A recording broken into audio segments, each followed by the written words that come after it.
Hey guys, welcome to disabilities and associated subjects. मेरा नाम है सुरभि गुप्ता। मेरे पास कुछ मैसेज आए थे कि मैं प्रैक्टिसिंग इंडिपेंडेंट राइटिंग पे वीडियो बनाऊं।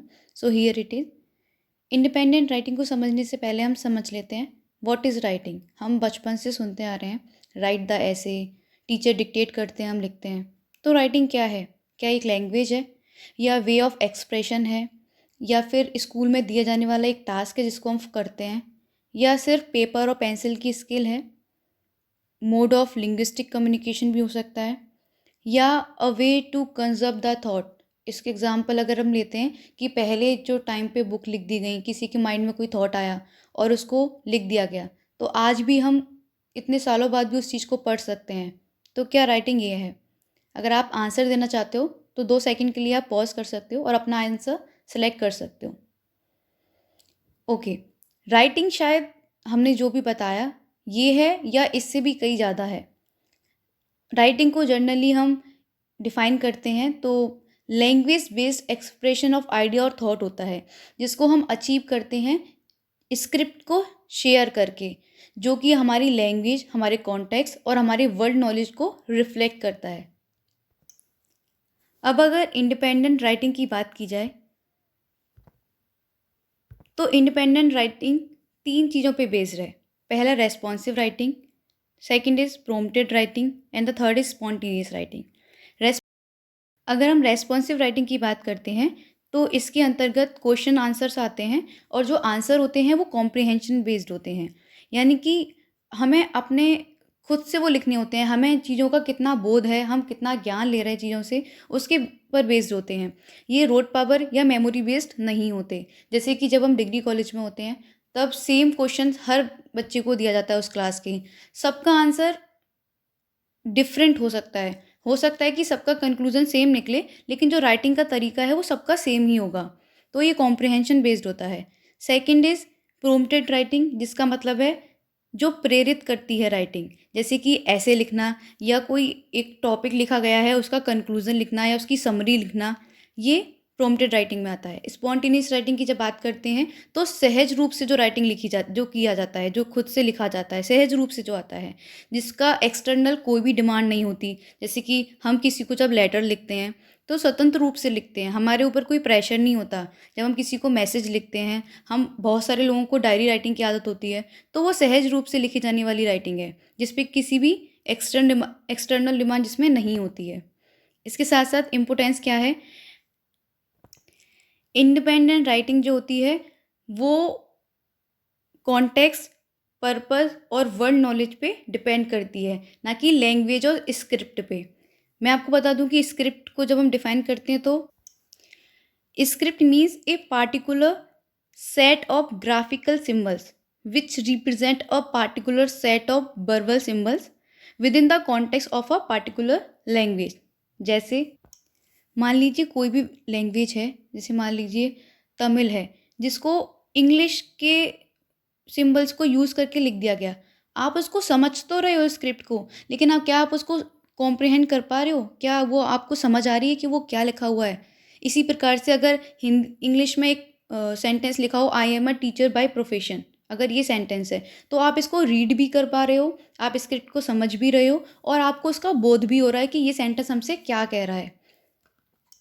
और सेकंड पॉइंट है, आम जीवन में इंडिपेंडेंट राइटिंग को ज़्यादा वैल्यू दी जाती है। इसके साथ साथ इंडिपेंडेंट राइटिंग बच्चों में बहुत एडवांस लेवल पर आती है, लेकिन जब उनको एक्सपोज़र और अपॉर्चुनिटी दी जाए उसकी। जैसे कि अगर हम डेफ बच्चे की बात करते हैं तो बोलते हैं कि उनकी स्पीच बहुत देर से आती है, या उनको ट्रेनिंग दी जाती है, उनको थेरेपी दी जाती है, लेकिन अगर उनको एक्सपोज़र मिलेगा, उनको अपॉर्चुनिटी मिलेगी, तो वो इंडिपेंडेंट राइटिंग भी ईज़िली कर सकते हैं। और ये एक्सपोज़र और अपॉर्चुनिटी उन्हें बहुत स्टार्टिंग से ही दे देनी चाहिए। फॉर्म ऑफ राइटिंग की बात करें तो first is writing, second is daily living writing and the third is graphical form and the others. Practising writing में हम 3 चीज़ें पढ़ते हैं, पिक्चर डिस्क्रिप्शन, ऐसे writing and the expansion of idea.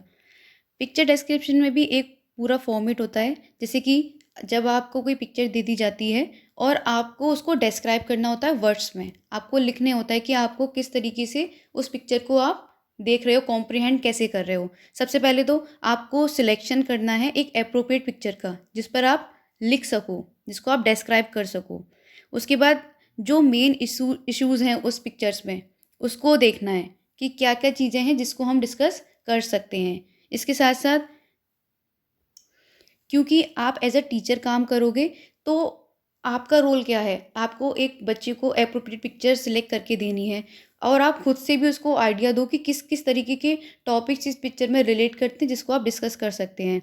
सबसे पहले बच्चे को एक ड्राफ्ट बना, वो अगर उसको डिस्क्राइब करता है तो एक ब्लूप्रिंट होनी चाहिए स्टार्टिंग में, वो एक ड्राफ्ट बनाए उसका, यानी कि वो फाइनल कॉपी नहीं होनी चाहिए, फर्स्ट कॉपी होनी चाहिए। उसके बाद आप उसको डिस्कस करो, उसके जो उसने लिखा है फीडबैक दो कि क्या चीज़ें होनी चाहिए, क्या चीज़ें नहीं होनी चाहिए। उसके बाद उसका फाइनल ड्राफ्ट बनना चाहिए, यानी कि फाइनल कॉपी। ओपन डिस्कशन होना चाहिए, और जो उसने लिखा है उसको उसका एवेल्यूशन होना चाहिए, क्या क्या चीज़ें उसमें नहीं है और क्या क्या चीज़ें और हैं जो उसको उसमें वो डेवलप कर सकता है। इसके साथ साथ ऐसे राइटिंग की प्रैक्टिस कराई जाती है। उसमें जो फॉर्मेट होता है ऐसे राइटिंग का, पहले इंट्रोडक्शन, फिर बॉडी, फिर कंक्लूजन। इंट्रोडक्शन में मान लीजिए कोई टॉपिक है, सबसे पहले हमें मेन मेन पॉइंट्स बताने होते हैं इंट्रोडक्शन में कि क्या क्या चीज़ें हम अपने पूरे ऐसे में डिस्क्राइब करने वाले हैं। बॉडी जब हम लिखते हैं, वो पैराग्राफ नेक्स्ट पैराग्राफ में लिखते हैं, जिसमें खुद 2 से 3 पैराग्राफ होते हैं, जिसमें हमने जो इंट्रोडक्शन में पॉइंट्स बताए होते हैं उनको हम एक एक करके डिस्क्राइब करते हैं, अपना व्यू देते हैं। और कंक्लूजन में अगर आपको लगता है कि आपको आपको किस चीज़ को प्रिटेंड कर सकते हैं या किस चीज़ को आप डायरेक्टली बोल सकते हो कि क्या सही है क्या गलत है, या आपको इनमें से कोई भी अपना पॉइंट ऑफ व्यू येस और नो में नहीं लगता, तो आपने जो ऊपर डिस्क्राइब किया है उसको कंक्लूड करके लिख सकते हैं आप। स्टोरी राइटिंग में आप बच्चे को बोल सकते हो कि वो किसी तरीके की भी स्टोरी लिख सकता है, फिक्शनल हो या नॉन फिक्शनल हो, जिसमें क्योंकि बच्चे को खुद के आइडियाज़ देने होते हैं, वो कितना उसको क्रिएटिव बना सकता है, खुद का क्या उसका तरीका है चीज़ को लिखने का। एक ही क्वेश्चन के 50 बच्चे सेम आंसर लिखते हैं और उन्हीं में से एक बच्चा है जो टॉपर होता है, बाकी बच्चे नीचे होते हैं। तो क्रिएटिव स्टोरी राइटिंग में क्या होता है, कोई भी रियल फॉर्मेट नहीं होता, जिसमें बच्चे खुद से जैसा वो लिखना चाहते हैं, जिस तरीके से वो लिखना चाहते हैं, कितना अट्रैक्टिव उस चीज़ को कर सकते हैं, कितनी फ्रेमिंग कर सकते हैं अपने अपने राइटिंग में, वो डिपेंड करता है उन बच्चों के ऊपर। आप बच्चों से स्टोरी राइटिंग भी करवा सकते हैं राइटिंग को प्रैक्टिस करने के लिए। एक्सपेंशन ऑफ आइडिया की बात करते हैं। इसमें ये होता है कि किस तरीके से आपका जो आइडिया है आप उसको एक्सपेंड करते हैं। 2 बच्चे हैं जिसमें एक बच्चा ऐसा है जो अपनी बात को सिर्फ़ एक लाइन में ख़त्म कर देता है। वही बच्चा अपनी उस एक सब्जेक्ट को जो दोनों को ही सेम दिया गया था, उस पर एक पेज लिख देता है। जैसे कि दूसरा एग्ज़ाम्पल दूँ मैं आपको, अगर आप एक मूवी देखने जाते हैं, तो वो 2 ढाई घंटे की जो मूवी होती है, वो आपने देखी। एक मूवी बनाने वाले ने उसमें ढाई घंटे लगा दिए, और वहीं आपसे अगर कोई पूछता है कि स्टोरी क्या है, तो मुश्किल से आप 5 या 10 मिनट में आप उसको स्टोरी सुना देते हैं। मुझे नहीं लगता कि 10 मिनट भी लगती होगी, आप उसको 5 मिनट में ख़त्म कर देते हैं। तो ये क्या है? एक व्यक्ति जिसने उसको इतना एक्सपेंड किया, आपने उसको छोटा कर दिया। हालाँकि ये तो एक सिंपल वे हो गया किसी चीज़ को समझाने का, लेकिन एक्सपेंशन ऑफ आइडिया में होता है कि आप किस तरीके से चीज़ों को लिख रहे हैं। आप उसमें 2 चीज़ें मेन होती हैं कि आपका जो आइडिया है वो किस पे खड़ा होगा, बेस क्या है। सबसे पहले आप अपने बेस को बता रहे हैं कि क्या-क्या किस-किस चीज़ के बारे में आप लिखते जा रहे हो, और फिर जब आपकी राइटिंग हो तो वो आपस में कोरिलेट करे।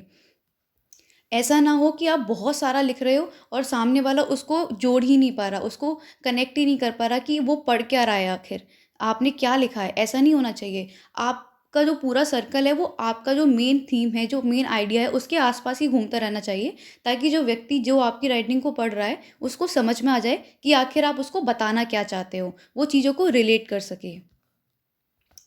प्रैक्टिसिंग डेली लिविंग राइटिंग, यानी कि वो राइटिंग जो डेली बेसिस पे भी की जा सकती हैं। जैसे कि मैंने आपको ये पहले जो बताया था, इसका कोई पार्टिकुलर टाइम नहीं है।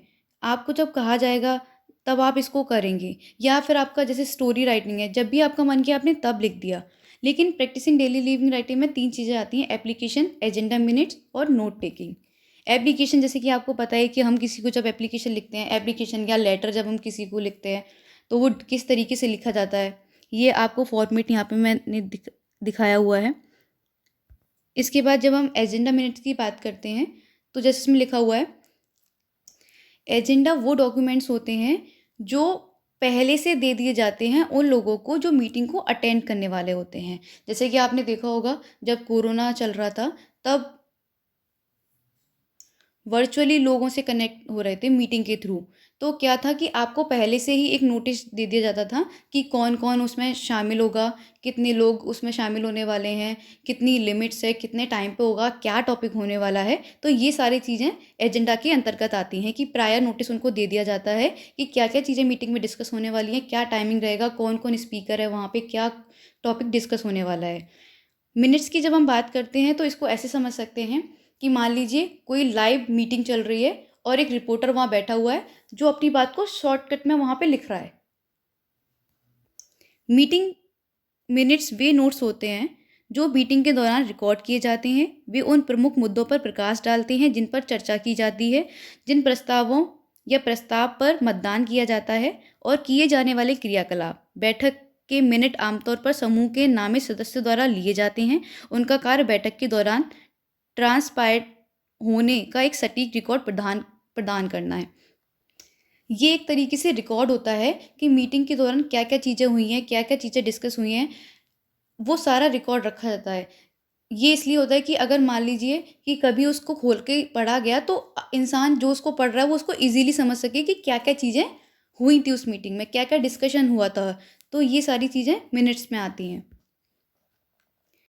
ग्राफ़िकल फ़ॉर्म की जब हम बात करते हैं तो इसमें क्या होता है, जो राइटिंग इन्फॉर्मेशन जो होती है, जो रिटन इन्फॉर्मेशन जो होती है, उसको हम ग्राफ़िकल रिप्रेजेंटेशन में कन्वर्ट कर देते हैं। यानी कि जो भी डाटा आपका राइटिंग फॉर्म में है उसको ग्राफिकल फॉर्म में कन्वर्ट कर देना। ग्राफिकल फॉर्म में डिफरेंट डिफरेंट हो सकते हैं, जैसे बार फॉर्म हो सकती है, जैसे कि आपको इस पे दिख रहा है। एक ये भी फॉर्म है, ये वर्ल्ड पॉपुलेशन का ग्राफ दिखाया गया है, ये रिटन में है। जो डाटा लिया गया था वो रिटन में है, उसको ग्राफिकल फॉर्म में कन्वर्ट कर देते हैं ताकि इजीली चीज़ें समझ में आ जाएँ, हम इजीली कंपेयर कर सकें दो चीज़ों के बीच में। आता है अदर्स, जिसमें हम सर्वे के फॉर्म्स, फीडबैक, रेस्पॉन्स और चेकलिस्ट के बारे में पढ़ते हैं। जैसा आपने देखा कि रिसर्च वगैरह जब होती है तब डिफरेंट डिफरेंट चेकलिस्ट तैयार की जाती हैं।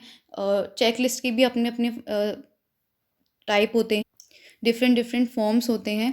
जैसे सर्वे होता है, आपने देखा होगा पॉपुलेशन का जब सर्वे होता है तो फॉर्म होता है, उसका बाकायदा नाम वगैरह लिखा जाता है, फैमिली में कितने मेंबर्स हैं, एज वगैरह सब कुछ लिखा जाता है। वो भी तो एक रिटन फॉर्म है। उसके बाद फीडबैक रेस्पॉन्स, जैसे कि जब आप किसी मीटिंग को अटेंड करते हैं तो आपके पास एक फीडबैक फॉर्म आता है जिसको आप फिल करते हैं कि किस तरीके की आपको मीटिंग लगी, क्या क्या कमियाँ थी इसमें, या क्या क्या सुधार किए जा सकते हैं, या फिर क्या चीज़ें जो डिस्कस हुई है उस मीटिंग में, क्या वो आपके लिए सही है, एप्रोप्रिएट थे, कितने नहीं थे, या फिर इसके साथ-साथ और भी सही कई सारी चीज़ें पूछी जाती हैं कि क्या-क्या सुधार हो सकते हैं, या जो मीटिंग का जो थीम था वो क्या अभी के टाइम के लिए सही है या नहीं है। इस तरीके के फीडबैक फॉर्म आते हैं हर एक मीटिंग के बाद।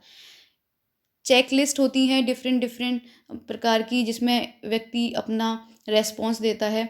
चेक लिस्ट में क्या होता है कि इंडिपेंडेंट राइटिंग में हम इसको क्यों पढ़ रहे हैं, चेक लिस्ट में आप अपने उसमें डिफरेंट डिफरेंट ऑप्शन दिए होते हैं। कई प्रकार की चेक लिस्ट होती है। अगर मान लीजिए फॉल्स, मिनिमम, एवरेज, हायर, इस तरीके के जो ऑप्शन होते हैं उसमें जब आपको चेकलिस्ट में ऑप्शन दिए जाते हैं तो 4 से 5 ऑप्शन दिए जाते हैं। आपके पास इतनी स्वतंत्रता होती है कि आप उस चीज़ों से रिलेट कर सकें। मान लीजिए आपने कोई ऑप्शन फिल भी किया या क्वेश्चन आपको कोई क्वेश्चन दिया गया है उसमें, आपने उसको समझ लिया, तो आप उससे कितने एग्री करते हैं। तो उस पे लिखा आता है कि नॉट एग्री या एवरेज या इस तरीके से लिखा आता है, तो आप उसमें अपनी चॉइस से उसको फिल कर सकते हैं। रिफ्लेक्शन ऑन दी कोट्स, इसमें है कि from theory to practice to initiating process to improve. यानी कि सबसे पहले क्या, कोई भी व्यक्ति सीख कर नहीं आता, शुरुआत उसको करनी होती है। जैसे कि पहले आपने क्या किया, आपने रोट मेमोरी के थ्रू आपने चीज़ों को पढ़ना शुरू किया। आप पहले उसको रटते थे, फिर क्या हुआ, जब आप उसको प्रैक्टिस करने लगे तो आपके व्यवहार में वो चीज़ आने लगी, आपको वो थोड़ा ईज़ी लगने लगा। भले ही हो सकता है कि रोट पावर के थ्रू वो वर्ड्स हमारे पास आए हों, लेकिन जब हम उसको व्यवहार में ले आते हैं तो वो अपने आप में उसका नया रूप आ जाता है। तब आप जब आपने उसको प्रैक्टिस किया, फिर आपने क्या किया, इनिशिएट किया खुद को इम्प्रूव करने के लिए। यानी कि मान लीजिए कुछ चीज़ आपने सीख ली तो आपने सोचा कि चलो स्टोरी राइटिंग करते हैं, तो आपने उसको करना शुरू किया। तो धीरे धीरे क्या हुआ, रोट पावर से चीज़ें कहाँ पे आ गई? खुद के द्वारा लिखित जो चीज़ें हैं, स्वरचित चीज़ें बाहर आने लगी, सामने आने लगी। तो ये भी एक तरीका है, कोई भी खुद से पहले से सीख कर नहीं आता है। पहले हम उसको याद करते हैं, फिर उसको हम प्रैक्टिस करते हैं, फिर वो हमारे व्यवहार में आता है, फिर हम स्वतंत्र रूप से चीज़ों को करने का इनिशिएट लेते हैं और फिर धीरे-धीरे सुधार होते चले जाते हैं। Thanks for listening. If you like the video, please share. जय हिंद।